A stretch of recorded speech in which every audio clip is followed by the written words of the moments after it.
Me he quedado así un poco colgada con la música porque es curioso, ¿eh? Como unos cuantos acordes ya te sitúan, o sea, ya te meten en la acción. Estamos hablando de Manolo Lanuit. Es una época, Julia, es una época total. Es toda una época. Esta peli se estrenó en el año 73, es una película de Mariano Ozores, que tenía entre sus protagonistas a Alfredo Landa y a ella, a Nadiuska. Por fin solos, Duviso estar. No, de estar nada, yo me voy ahora mismo. Manolo. ¿Qué pasa? ¿Dónde va tú, español ardiente? A tomar bicarbonato y el primer avión de Madrid. Auf Wiedersehen. Manolo. En la radio no les podemos mostrar las imágenes, pero se lo pueden imaginar, ¿verdad? En una cama está Alfredo Landa con un sombrero cordobés, con la camisa abierta, el pecho peludo, intentando el pobre librarse de una espectacular Nadiuska que va en salto de cama. Como ven, todo es muy realista. Se ve que al prototipo de señor bajito y poco agraciado le gustaba imaginar al pobre que tal cosa era posible, ¿verdad? Así eran aquellas películas de los años del Destape y Nadiuska fue seguramente la más grande de todas las estrellas, y fueron unas cuantas, pero ella fue la más grande. ¿Qué fue de Nadiuska? Eso es precisamente lo que intenta responder una serie documental que se llama así, El Enigma Nadiuska, que ya se puede ver en A3 Player y que está dirigida por Valeria Vegas. ¿Cómo estás, Valeria? Buenas tardes. Buenas tardes, Julia. Pues encantada de estar aquí. Muy contenta de que hayas venido por fin. Teníamos muchas ganas de que nos contaras cosas de este enigma Nadiuska. Lo primero es, ¿cómo te empezó a interesar? Porque claro, que por tu edad tú no fuiste, claro, te pilló un poco lejos, ¿no?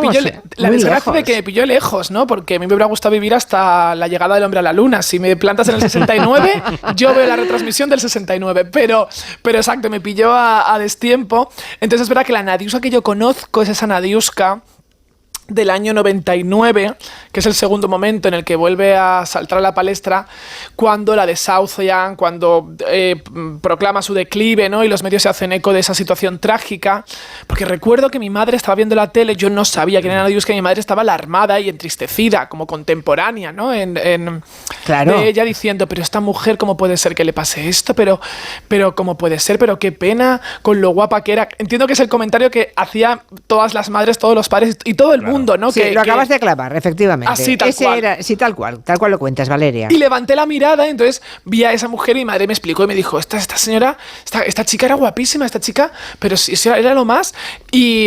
Y además ponían estas imágenes de archivo mientras hablaban de ella, y claro, obviamente me fascinó. Dije, me parecía pues un poco que hace esta especie de Sofía Loren en nuestro cine, un cine como el nuestro, ¿no? Total.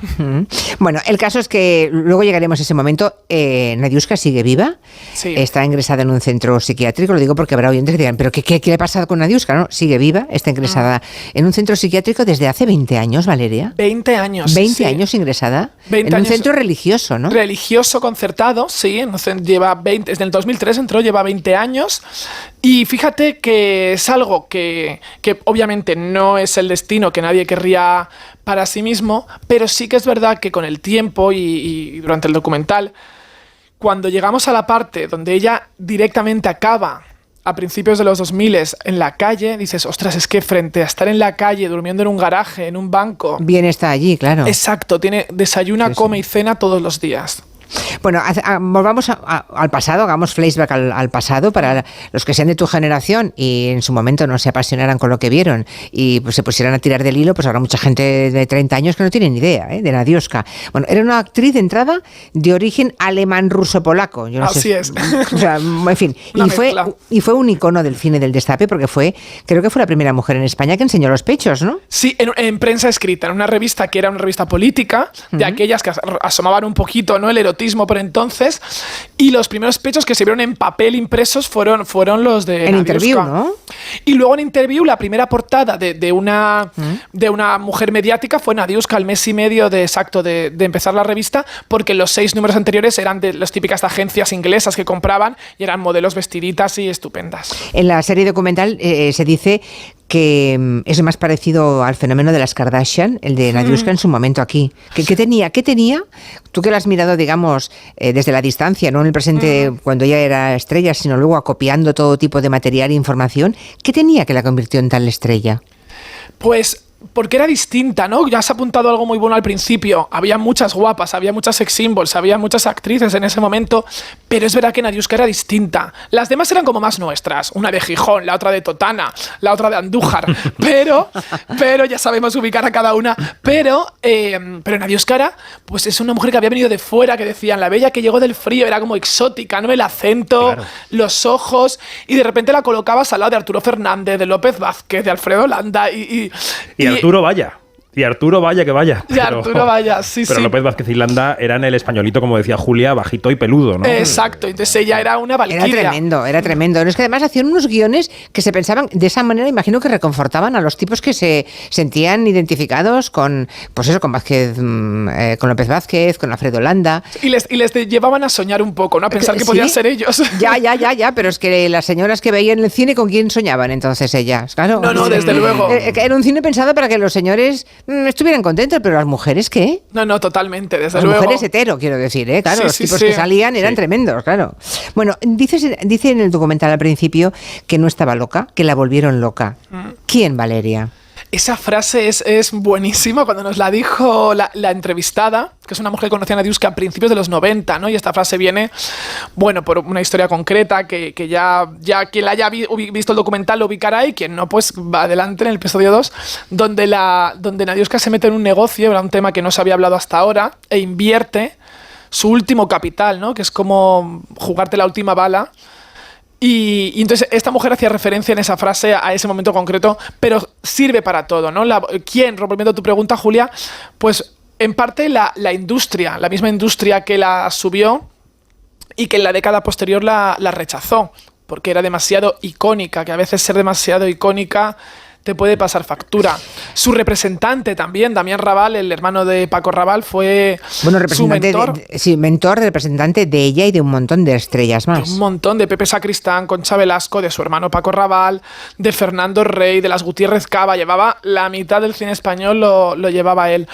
Y fue el hombre que la impulsó, pero también cuando rompieron una relación que era más que profesional, y ella decidió cortar esa relación, pues él tuvo una venganza excesiva. El manager que tenía era, como bueno, el mejor, y como malo también mucho mejor. Se hizo millonario y luego la dejó tirada en la puta calle. O sea, Damián Raval se hizo millonario a su costa y luego la dejó tirada en la puta calle, dice ese testimonio. O sea, que la hizo subir y la hizo, igual que la hizo subir, la hizo bajar, ¿no? Sí, así es. ¿Pero por qué? Porque ella le quiso abandonar. Él como pareja sentimental, digamos. Exacto. Hay algo que lo piensas ahora. No sé lo que eran. Hay algo. Sí, eran amantes. Él tenía su señora. Ah, qué bonito, claro. Sí, y fíjate, Julia, esto es más cruento todavía. Qué bonito. Él tenía su señora y aparte le había dicho a Nadiuska que ella no podía enamorarse públicamente, que no podía tener un novio, porque el marketing de venta que él le había creado, esto se cuenta y lo cuenta él, curiosamente en archivo antiguo, que el marketing que él le había creado era ser una mujer deseada, una especie de Marilyn, ¿no? Esto es como cuando vemos el cantante gay, que la discográfica le dice, no digas que eres gay, por favor. Lo comía, lo comía, y Pablo Alborán hasta hace 3 años, ¿no? Es decir, no lo digas porque entonces van a quitar el póster de la pared. Hasta chicas. Hasta Bosé, Ricky Martin. Claro. Pues esto era un poco versión femenina, ¿no? No digas que tienes novio, que no se te vea salir con hombres, porque tú tienes que ser deseada, ¿no? Para esos Landa o esos López Vázquez de a pie de calle que decíamos antes.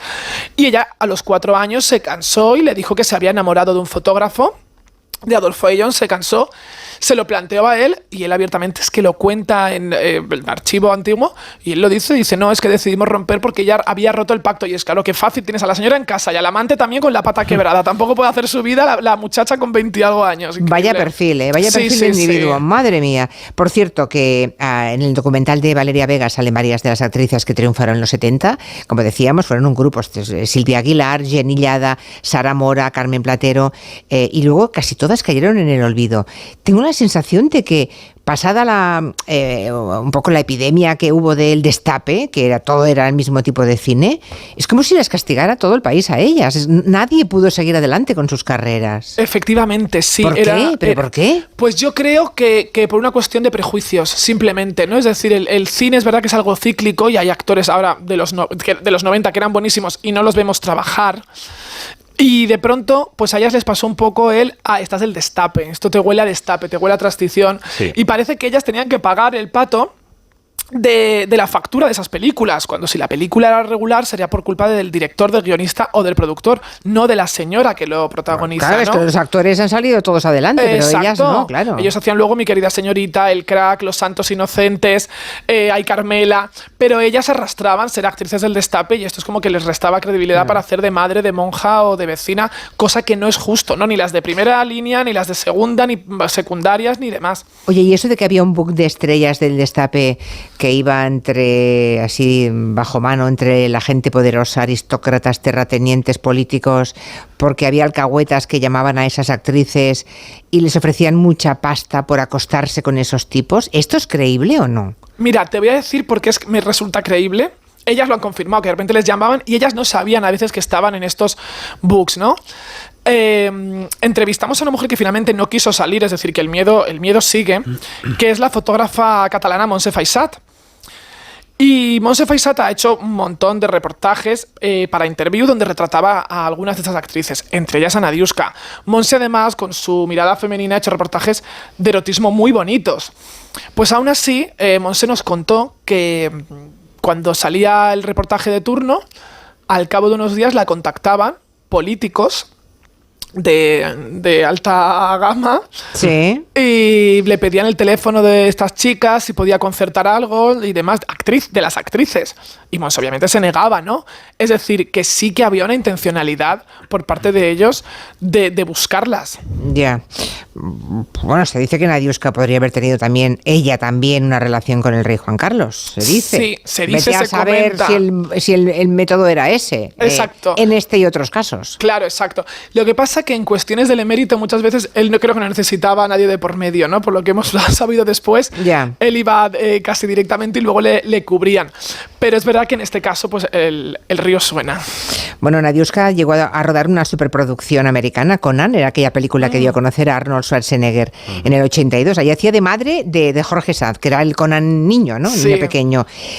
Y sin embargo no pudo despegar una carrera internacional y podía haberlo hecho. Así es, me encanta que destaques este momento porque es algo que... Es fantástico ese momento, sí, sí. Conan es muy reivindicable porque quiere decir, dirigida por John Milius y guionizada por Oliver Stone, estos señores no van a dejar que les coloquen a cualquier actriz. Estos señores revisan hasta la piedra que sale de cartón piedra en el decorado. Y más la madre de Conan, que no es una azafata que pasa por allí o yo que sé, cualquiera, ¿no? Que recordemos, Julia, que son los primeros 5 minutos. La madre de Conan abre la película. Es la madre. Es la madre, exacto. O sea, como me decía alguien en el documental, todo el mundo ha visto Conan a la hora del café cuando ponían cine por la tarde. Y todo el mundo ha visto los primeros 5 minutos antes de quedarse dormido, si es que se quedaban. Cierto. De manera que a Nadiuska la has visto cómo llegaban los bárbaros y le cortaban la cabeza, ¿no? Siento hacer spoiler, pero efectivamente han pasado 40 años. Entonces, ahí Nadiuska demuestra para mí una capacidad actoral que también se le negó, ¿no? Por ser guapa, por estar doblada, por venir de la década en la que venía. Porque no habla, solo actúa con la mirada y te transmite todo el rato el miedo, el que sabe que tiene que proteger a su hijo hasta que le cortan la cabeza. Y para mí son 5 minutos de tensión que ella los sabe transmitir con un buen trabajo también del director y demás. Y Jorge Sanz nos contó que cuando estaban rodando, pese a ser una película de Arnold Schwarzenegger, pero en ese momento Arnold Schwarzenegger todavía no era ese Arnold. Se hizo al estreno de la película. Claro, exacto. Era un culturista que había hecho películas de serie B en la década anterior y venía a España a rodar esta producción americana. Y Jorge decía que la estrella ahí para ellos en el set era Nadiuska. O sea, realmente Nadiuska estaba más a nivel de los españoles. En España, claro. Estaba por encima de Arnold Schwarzenegger y que él sentía con 10 años que estaba rodando con una estrella. Pues nada, 20 años más tarde, todo eso que estábamos contando se diluye, como una lágrima en la arena, y en el mar, y de pronto la desahucian de su casa, Nadiuska. Y la ven buscando comida en la basura, viviendo en la calle, como tú decías, Valeria. ¿Cómo se puede llegar a este extremo?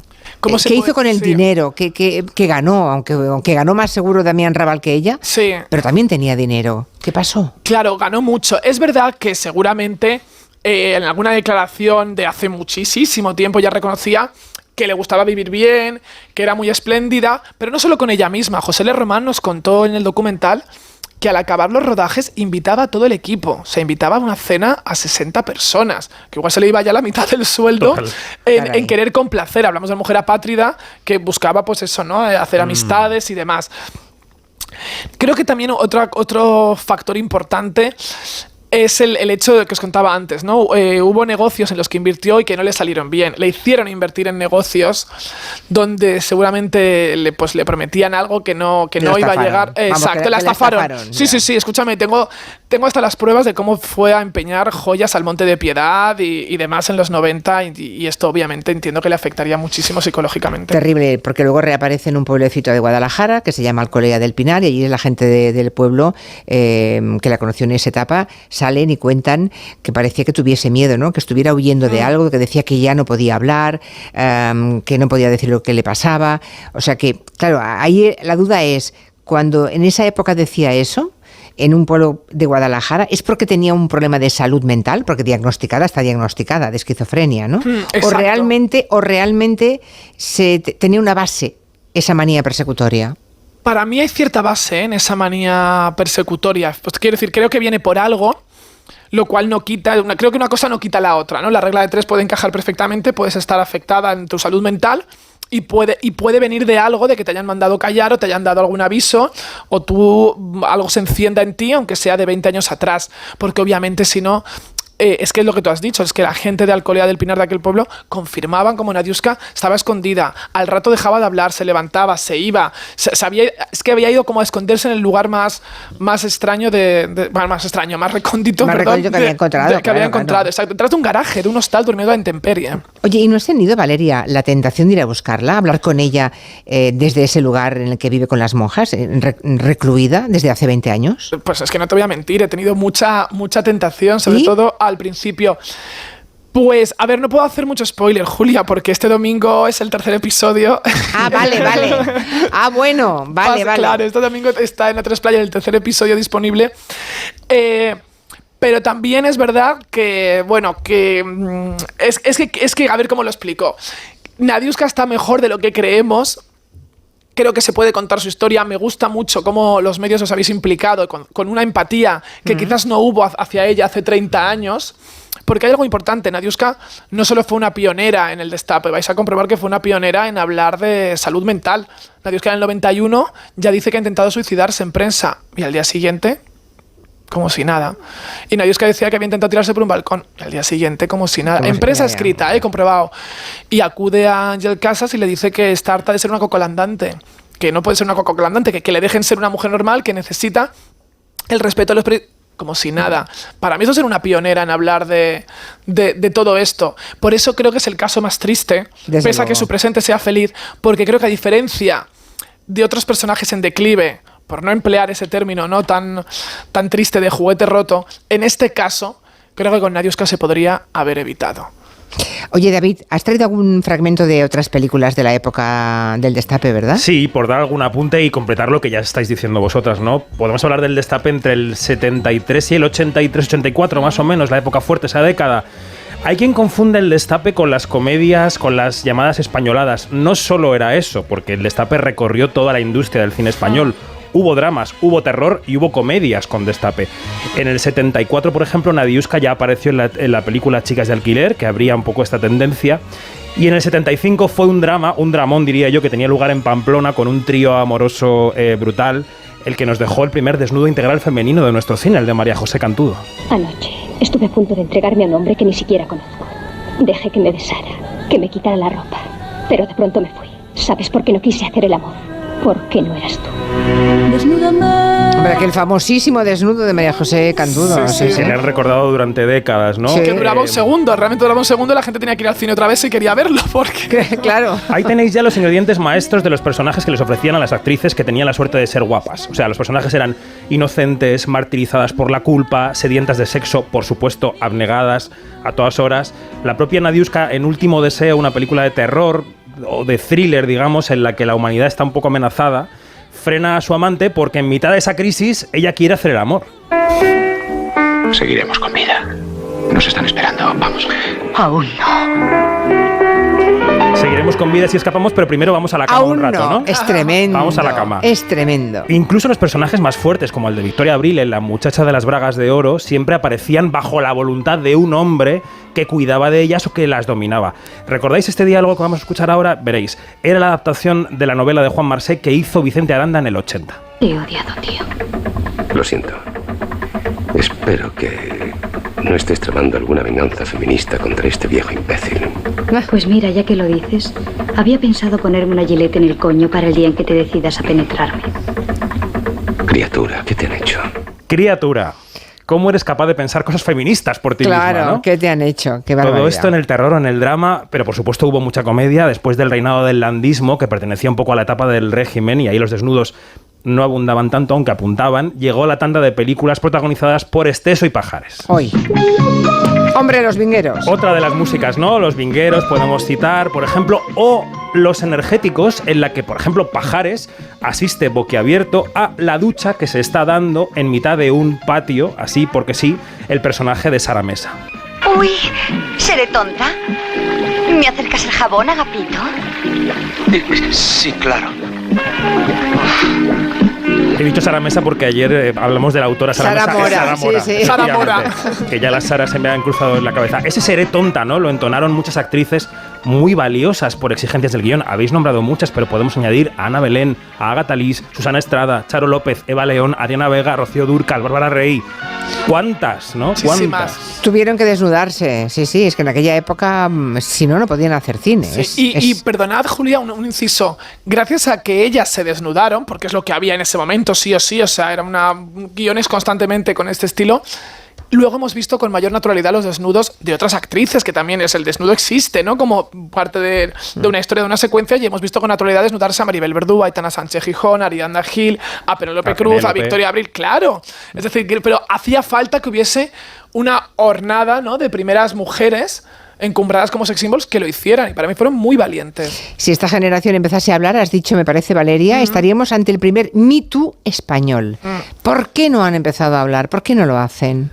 Pues hay muchas que todavía están y las que se han entrevistado, ¿no? Deberían lanzarse a esa piscina, ¿no? A ver, yo no por enarbolar ningún mérito, pero en el documental creo que tenemos el primer Me Too. ¿Ah, sí? ¿Vale? Sí, bueno, en el segundo episodio empiezan a decirte productores, actores, hombre, humillaciones de colocar el interview en la puerta, en el retrovisor del coche, o las alcahuetas e intentos de violación. Tengo que deciros que ellas me decían quién ha sido cada una de estas personas. Algunos me sorprendían. Otros no. Otros no. Otros siento el prejuicio, pero no me sorprendían. Y es una cuestión de que obviamente no pueden denunciar, porque sin pruebas, no solo un testimonio, ni siquiera un indicio, puedes ir a denunciar esto.